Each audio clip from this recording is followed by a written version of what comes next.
कि 26 दिसंबर को वीर बालक दिवस मनाया जा रहा है। उसी परिप्रेक्ष्य में यह आयोजन है जिसे 20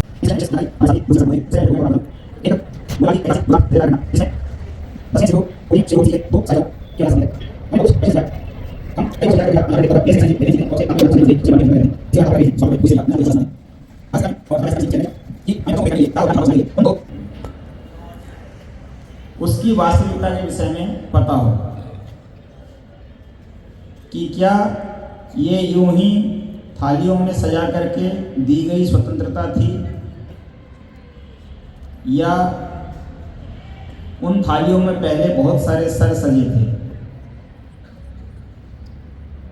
जब भी हम अपनी स्वतंत्रता का, अपने अधिकारों का दावा करें, जब भी हम यह सोच करके स्वच्छंदता की ओर बढ़ें,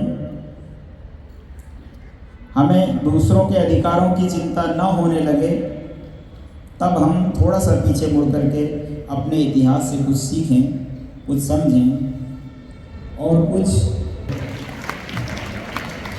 इतनी तालियां कि बच्चे ने स्वेच्छा से अपना हाथ ऊपर किया है, और जब तक स्टेज पर न पहुंचे तब तक आप उसका अभिवादन करें, अभिनंदन करें, उसका स्वागत करें। आओ बेटा।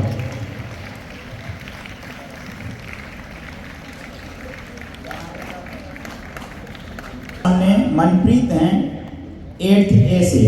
आओ। Good morning, respected principal sir, teachers and all my dear friends. आज मैं आपसे अभी जो हफ्ता चल रहा है बिल्कुल 21 से लेके 28 तक चलेगा, कितने लोगों को याद है यहाँ पे कि किसको क्रिसमस याद है, कितने लोगों को शहीदी हफ्ता याद है?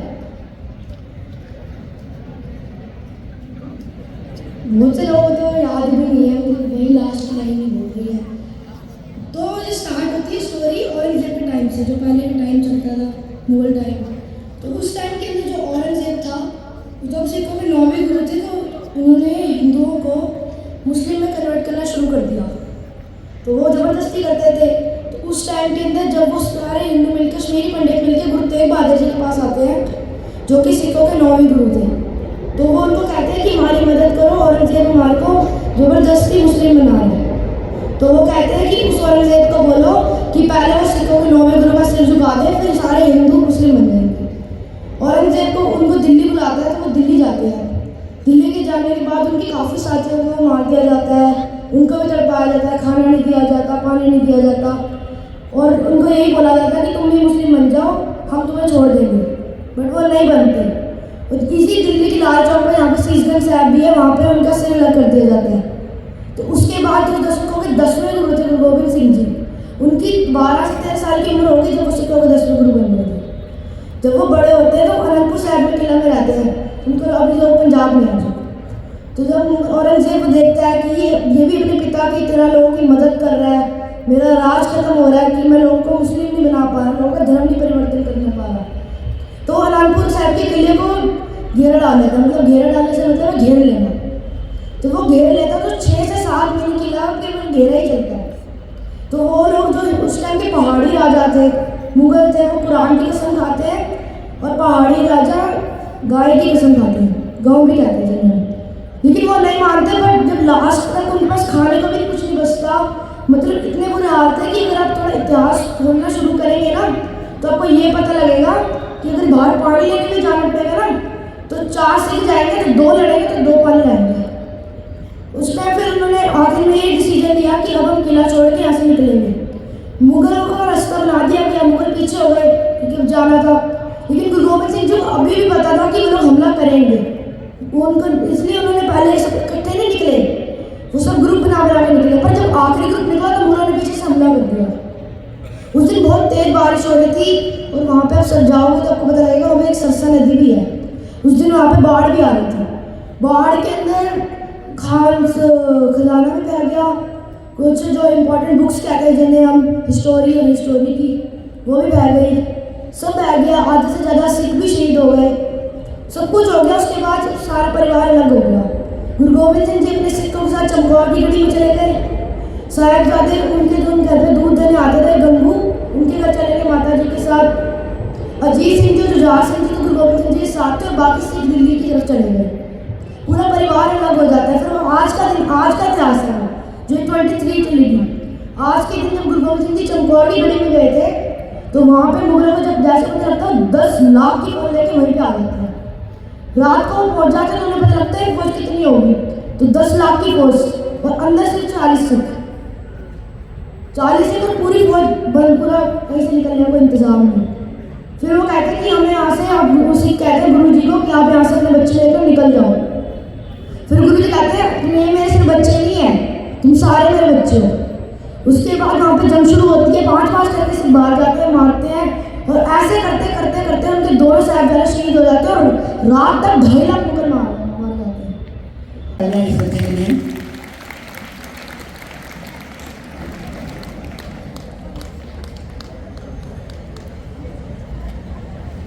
Amit Singh, class 7th A। एक बार फिर से तालियां।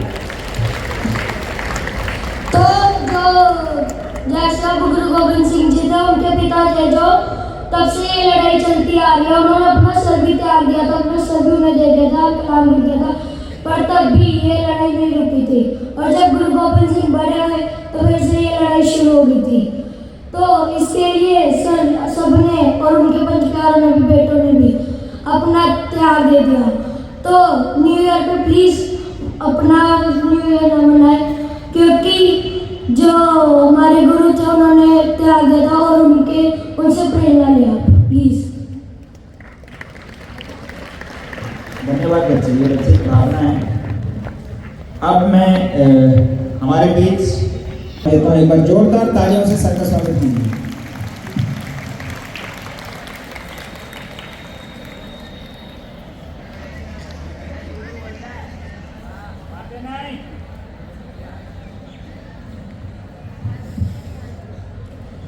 गुड मॉर्निंग प्यारे बच्चों।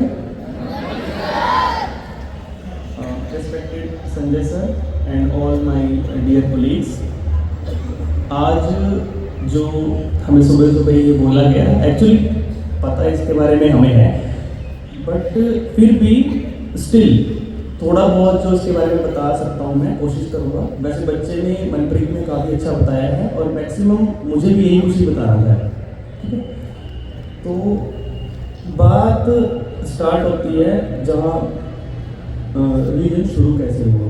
तो पहले गुरु थे गुरु नानक देव जी, उनकी लाइनें चलते चलते चलते आगे जब 9th गुरु तक आई, गुरु तेग बहादुर जी, तो वहाँ पे उनको हिंद की चादर बोला जाता है। वो इसीलिए बोला जाता है कि जब वहाँ पे हेल्प मांगने आए जो कश्मीरी पंडित थे, तो उन्होंने एक बात बोली थी कि हेल्प ठीक है, हम आपकी करेंगे और इसमें कोई वो नहीं है, बुराई नहीं है, और हमारी लड़ाई स्पेसिफिकली ऐसा नहीं कि हम अपने लिए लड़ रहे हैं, ये एक इंसानियत के लिए है, सबके लिए है।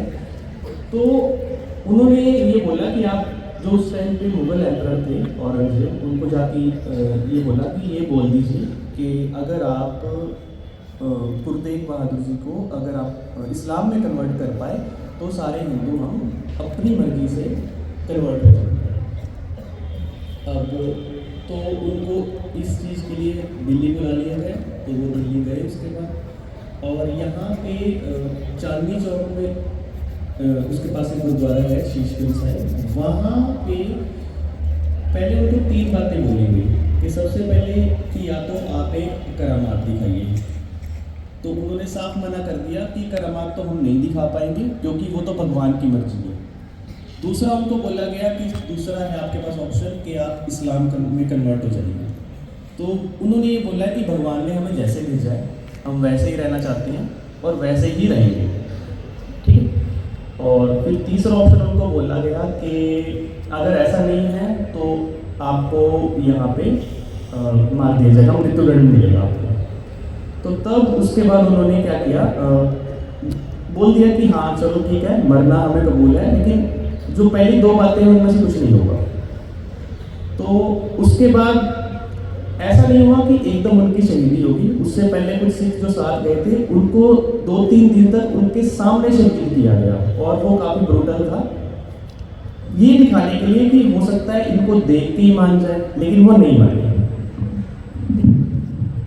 अब जब ऐसा हुआ 2 दिन के बाद उनको फिर अभी भी सोच लीजिए, बट वो उन्होंने बोला कि जब आप हमारे जो सिख हैं उनको नहीं बदल पाए तो हमें क्या बदलोगे। तो ऐसे ही करते करते उनको शहीद कर दिया गया था। अब बात आती है जो इस वीक के बारे में जो चल रहा है, स्पेसिफिकली अगर मैं बात करूं तो उसके बाद जो लाइनेज में 10th गुरु आए गुरु गोविंद सिंह जी, उन्होंने भी सेम ऐसा ही अपना रखा, जो बिहेवियर था उनका, करेजियस थे काफ़ी। तो उसके बाद क्या हुआ, जैसे ही अब मुगल एम्परर को और औरंगजेब को पता लगा कि भाई यहाँ पे क्या है, इनकी जो ताकत है वो बढ़ती जा रही है, ठीक है। तो अब उन्होंने क्या किया, ये बोला कि भाई इनको कैसे भी करके वहाँ से हटाओ। तो खाली करवाने का मेन मोटिव ये था कि भाई कैसे भी करके इनको यहाँ से निकालो, क्योंकि वहाँ पे इफेक्ट काफ़ी ज़्यादा बढ़ गया था उनका। तो वहाँ पे खाली करवाने का मेन मकसद यही था। तो अनंतपुर साहिब का किला जब खाली करवाने की बात आई, तो जैसे बच्चे ने बताया था कि भाई जो मुगल्स थे उन्होंने अपने कुरान की कसम खाई थी उस टाइम पे, ठीक है।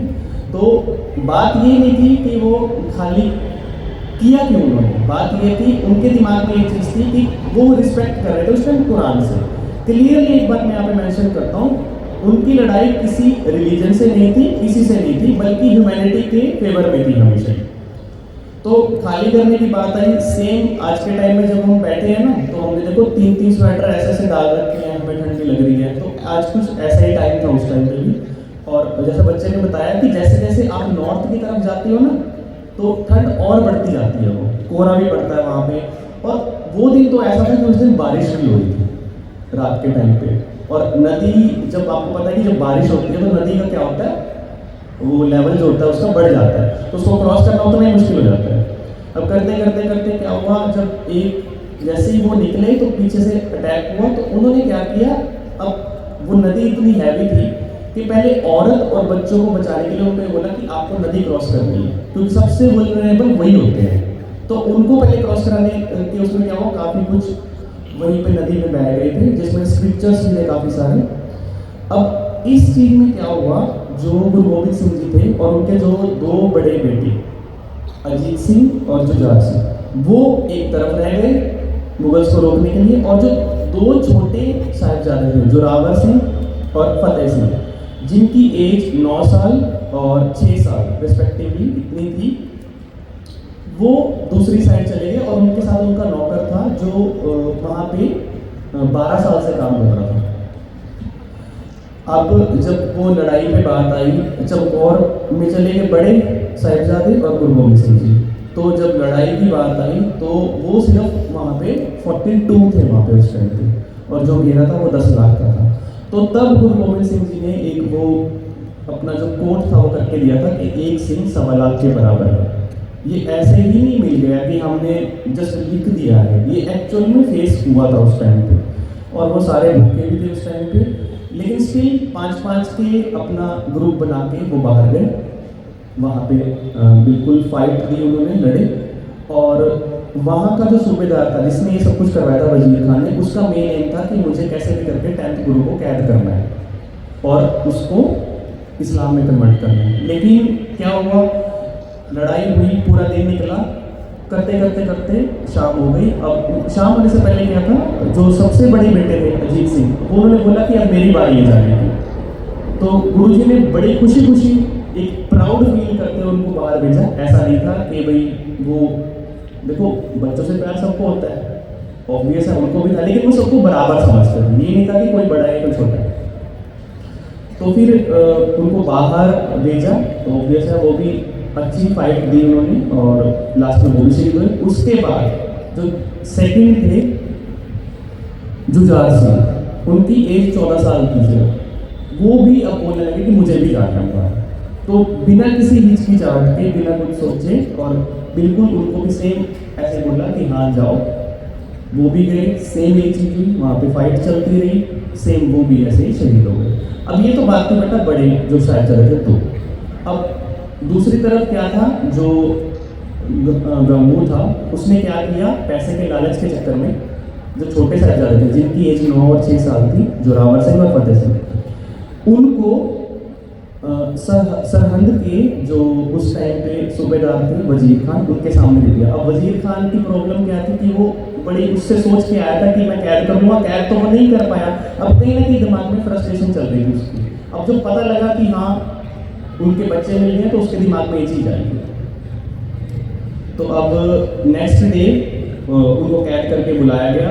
बेटा देखो, अगर आज के टाइम में हम किसी को एक चॉकलेट भी दिखा दें ना, तो वो भी ये सोचेगा कि हाँ चॉकलेट के बदले मैं कुछ ना कुछ काम कर लूँगा। बिल्कुल हाँ कर देते हो आप 1 मिनट के लिए, बेटा ये लो चॉकलेट, बाहर जाओ और एक काम करो, ये काम करते हैं। कर लोगे ऐसे? मैक्सिमम कर लोगे ना? चलो चॉकलेट नहीं, कुछ और थोड़ा बड़ा लालच दे दिया जाए, 1000 रुपये, 10,000 रुपये, 20,000 रुपये, जाओगे? चले जाओगे ना? हाँ एग्जैक्टली। सबसे पहले क्या हुआ, उनको लालच दिया गया छोटे बच्चों को, साहिबजादों को। एज आप ध्यान रखिए 6 साल और 9 साल, ठीक है।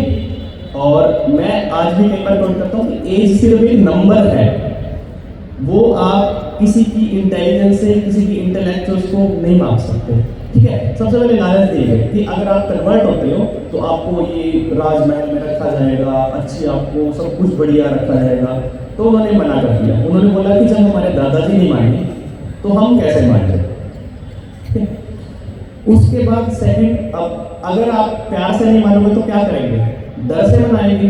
तो उनको ऐसा बोला गया, बताया गया कि ऐसे ऐसे करके आपको मार दिया जाएगा, ठीक है। उससे पहले आपके साथ मतलब काफ़ी वो कह रहे हैं हमें सब मंजूर है, कोई दिक्कत नहीं, जो आपको करना है कर लीजिए, लेकिन हम कन्वर्ट तो नहीं होंगे, ठीक है।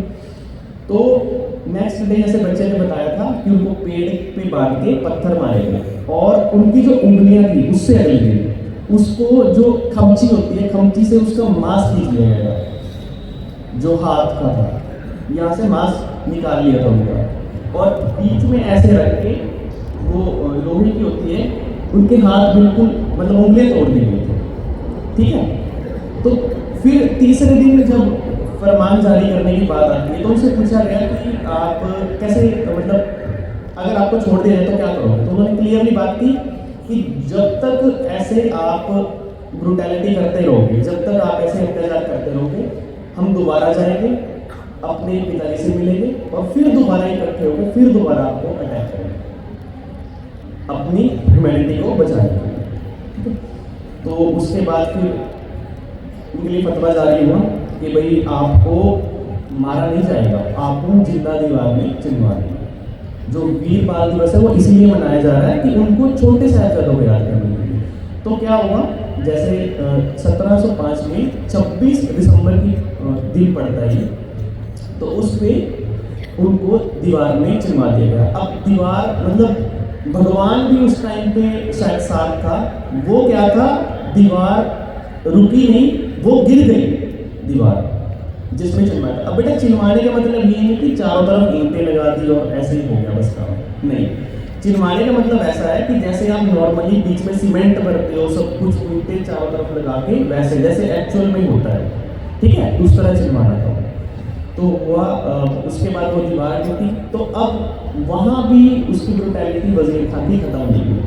तो उन्होंने क्या किया, जोरावर सिंह जो 9 साल के थे, आदेश दिया कि उनको गला काट दिया जाए, ठीक है। अब जो जोरावर सिंह थे उनका गला कैसे काटा गया, एकदम बिल्कुल पूरे प्रेशर से जो जलाब था उन्होंने गला काट दिया उनका। लेकिन याद रखना, जो छोटे थे ना, जिनकी उम्र 6 साल थी, उनका गला ऐसे नहीं काटा गया था, उनका गले पे कट लगाया गया था, बिल्कुल एक हल्का सा कट, ठीक है। और बताया जाता है कि 12.5 मिनट तक उनका खून नीचे गिरता रहा ऐसे, और उनके पैर हिलते रहे थे, ऐसे कट लगा दिया गया था यहाँ पे, ताकि ये दिखाए कि भाई शायद अभी भी मान जाए। उनके दिमाग में छोटी उम्र थी ना, तो हो सकता है कि शायद ऐसे हो जाए। तो करते करते ऐसे 12.5 मिनट तक उनके पैर ऐसे हिलते रहे थे क्योंकि खून निकल रहा था, ठीक है। तब उसके बाद जाके उनको शहीदी हुई। और यहाँ भी चीज़ खत्म नहीं होती। उसके बाद जब लोगों ने ये बोला कि भाई ये जो ज़मीन है इसको हमें संस्कार करना है यहाँ पे, जैसे बच्चे ने बताया ना कि उनको जंगल में फेंक दिया गया था, तो एक वहाँ टोडरमल पे बहुत बड़ा व्यापारी था, तो उसने ये बोला कि मुझे संस्कार करना है। तो वजीर खान ने यहाँ कहा था कि आपको जितना एरिया चाहिए उतने एरिया पे आपको मोहरे बिछा के देनी पड़ेगी मुझे, तब आपको वो एरिया मिलेगा संस्कार करने के लिए। तो वो जो टोटल मन थे वो मान गए इस चीज़ पे कि चलो ठीक है, हम आपको मोहरे दे देंगे। अब जब वो मोहरे बिछाने लगे ना, मतलब आप मान के चलो कि कितना सा एरिया चाहिए होगा, 3 जो है उनको संस्कार करने के लिए मोहरे बिछानी शुरू करी। तो हम नॉर्मली सिक्का ऐसे रखते हैं नीचे, ऐसे नॉर्मली रखेंगे। तो वजीर खान ने ये चीज़ बोली थी कि सिक्का ऐसे नहीं रखना नीचे, सीधे रखो, ऐसे सीधे, ऐसे ऐसे ऐसे, ठीक है, ऐसे ना रख के सीधे, ताकि ज़्यादा आए वो। समझ रहे हो बात? तो यहाँ तक की हद थी, ठीक है। तो हम क्रिसमस बड़ी अच्छी से मनाते हैं, तो मनाइए, कोई दिक्कत नहीं है, ठीक है। और न्यू ईयर भी कोई इशू नहीं है, लेकिन मैं ये जस्ट इतना कहना चाह रहा हूँ कि ये सब जो हमारी भारतीय संस्कृति है उसको आप ज़रूर ध्यान रखिए, ठीक है। यहाँ पे हमें एक चीज़ सीखने की ज़रूरत है कि करेज एक एज होगी हमारी, ठीक है। इनको हमने कोई ध्यान नहीं, एज एक नंबर है, और करेजिस तो हमें इतना बनना है। तीसरी चीज़, लालच में तो नहीं आना कभी, ठीक है। तो कोशिश करनी है कि मैक्सिमम आप जितना भी अच्छा हो सके अपना बढ़िया करके दिखाएं, ठीक है। और मेन है कि बस बढ़िया अपने तरीके से रहें और अपनी लाइफ एंजॉय करें। Hope so. बहुत बहुत धन्यवाद।